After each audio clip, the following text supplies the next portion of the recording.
Hi, and welcome back. So we're going to go a little bit deeper into our Cheng style circle walking set.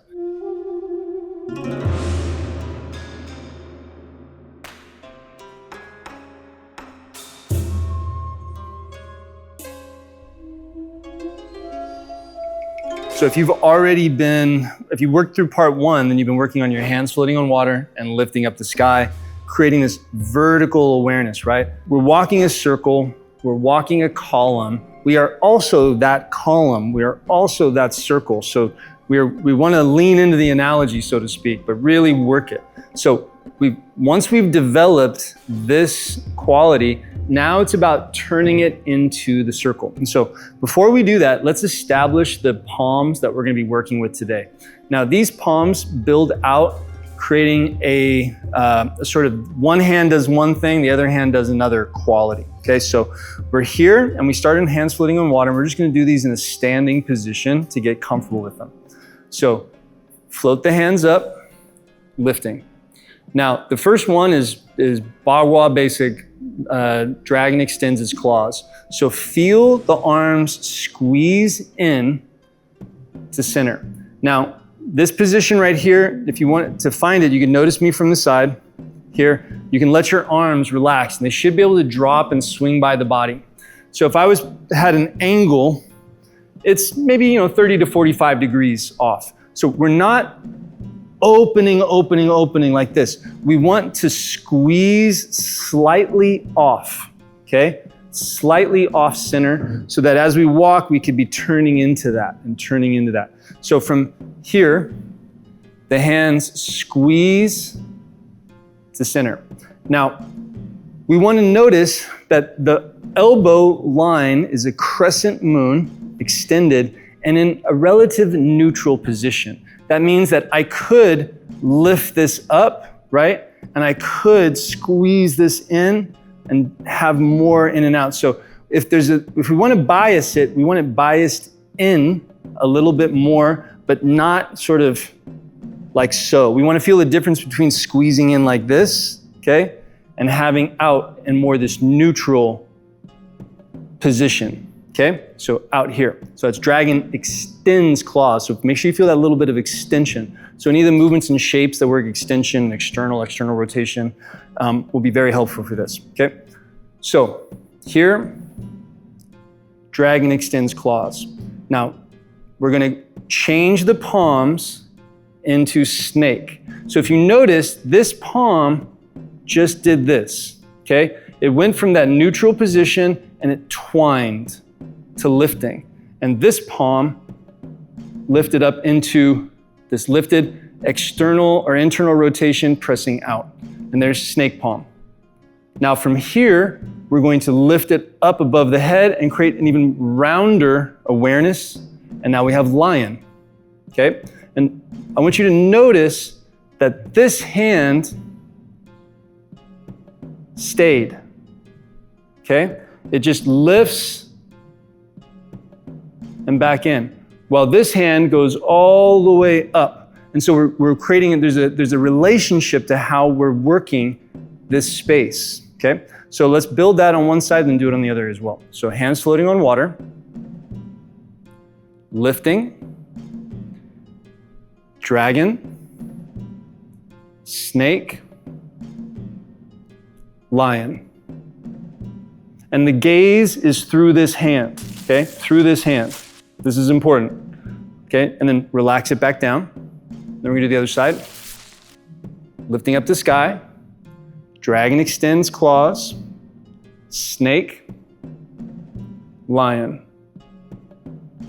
Relax back to center, okay? So in part one, I mentioned that as we turn into the circle, as we orient our gaze, that becomes very important. And so our gaze is going through the space of the tiger's mouth as defined by dragon extends claws. So I'd like to share something quickly. Many people struggle in martial arts because they don't know what to train, how to train it, or how today's practice builds real skill over time. The Grove isn't just a content library, it's a place to train. With structured courses and weekly live sessions, you'll develop real fundamentals and turn them into usable martial skills. If you're ready to train with purpose and clear direction, check out the community. It's free to join and you can find the link below. All right, now let's get started.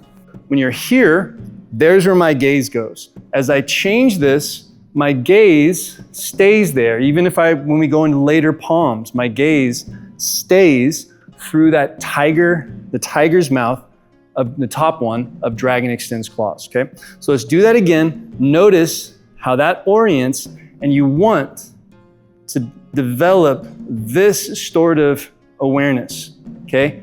Right there, locked in.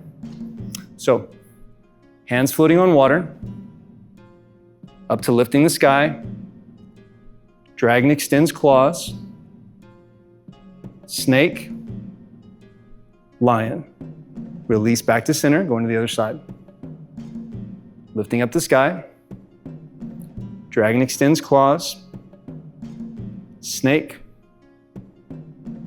lion, relaxing back down. Okay, now, moving to the circle.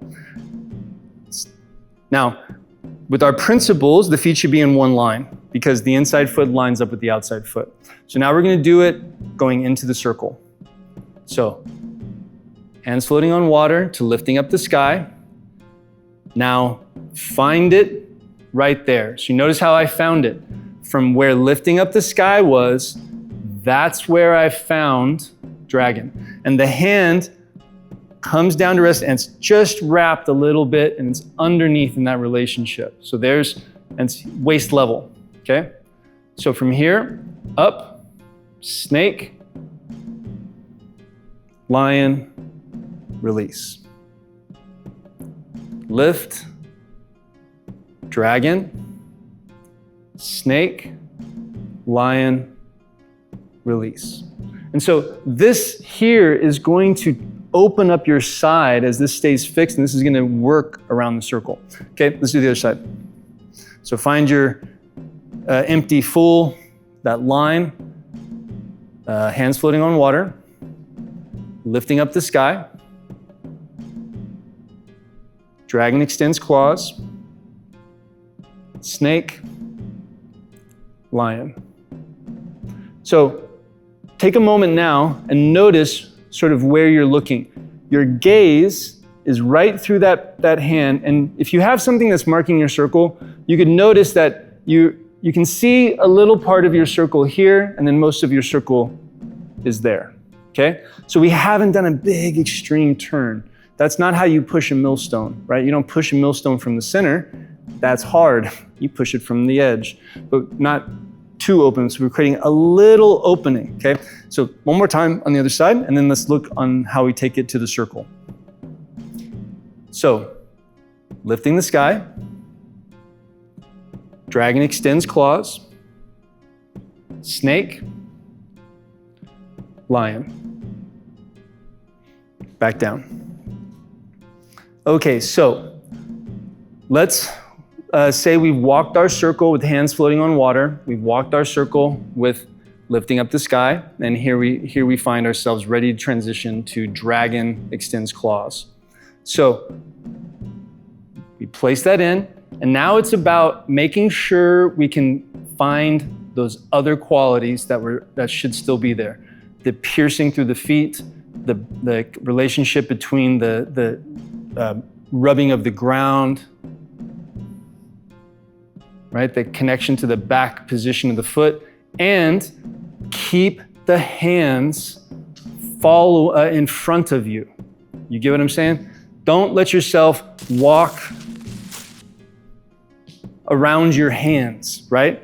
Keep your hands in front of you, pushing, extending. So with each step, you should feel a little extension, okay? A little extension through the hands. A little extension. A little extension.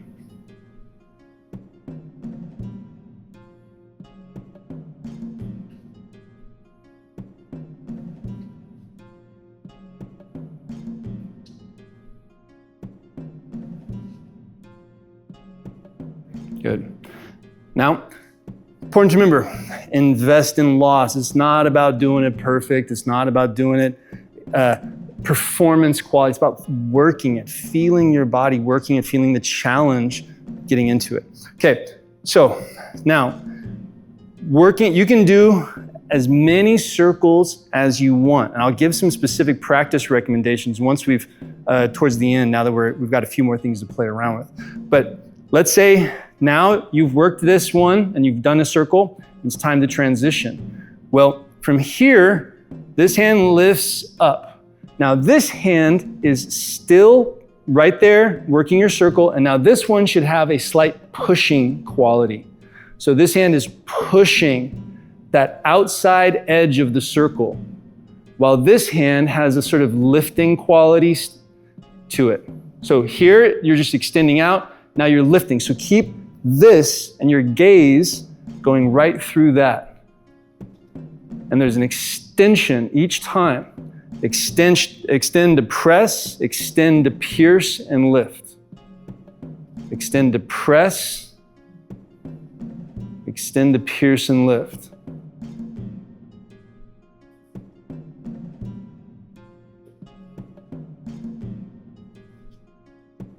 And keep this in front of you, driving in front of you, okay? So now, and if you feel the effort build up in your shoulders, which you should, like standing practice, right? You should really feel this, even more than standing practice, in my opinion. What you do, just do a quick one of these. And then back up, okay? So now, you've done your circle, or however many circles you plan on doing, with snake. Time to go to lion. So lion, we open big as you can, like a lion's mouth roaring, okay? And this should be up from the bai hui, the crown of the head. And still press the line of the circle and lift. So now you're doing this through more of a big sense of the side of your body.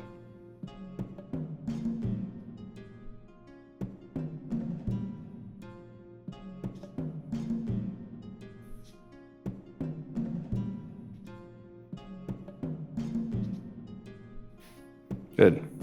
And back to center. Okay, whew. Now you should really feel that energy building up when you start putting yourself into that challenge and get into those sensations. So let's review that a little bit, and then I'm gonna give you some practice parameters that you can work on, and then actually show you on the other side another sort of fun way to play with it once you've put the work in, right? Once you've started doing that millstone over and over again. So here, showing on the other side. Okay, so as we are transitioning, this is the line. This lifting the sky line is there. Now we're establishing gaze through the tiger's mouth, extension through the hands, keeping that embracing, and just, all those other things harmonizing. Then, as we transition to snake, a lift with always pierce, and a press and always pierce, right? And then as we step, we keep the claws extending. That's an aspect of the piercing, okay? Claws extending, right? And so there's our snake. Then lion, up over the head, okay? Feeling this big opening. And once again, if you're not sure about the line, release it and bring it up. And keep the gaze through that space. Noticing now, what's over there, getting your field of vision more attuned to walking that circle. Okay, so here are some parameters. First off, we want to put some time with each of the palms. And in the beginning, you can spend time, as much time as you want, working those earlier palms, floating on water, lifting up the sky, dragon extends claws. You want that to be like filling up a basin. Make sure your experience with those palms fills up, and then progress them into the next one. So these palms should always be practiced in progression.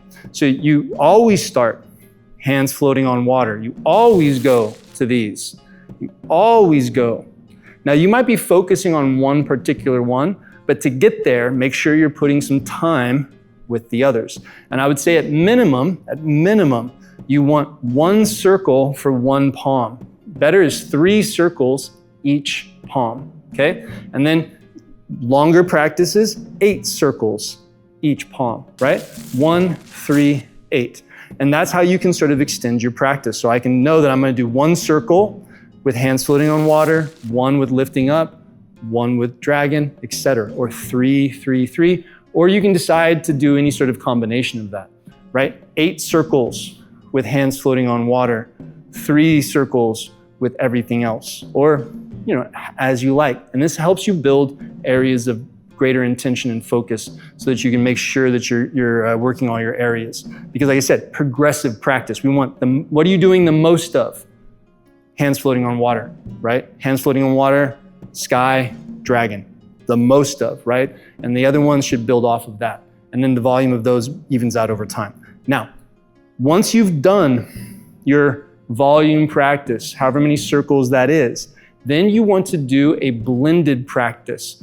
1 circle, all the palms, as natural stepping as possible. So for example, I've done here and I've gotten to lion. And there's more palms beyond this that now remove the hand as the central focus. And this becomes the next phase, and we'll get to this in our next video. So from here, as we get to this position, now we're gonna do that blended practice. Now, as you step, change the palms each time.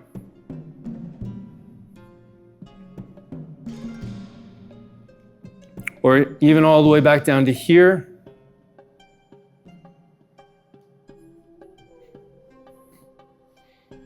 Each step changing. And then you can switch. And this is going to build fluency. It's going to challenge you a little bit and just help loosen things up.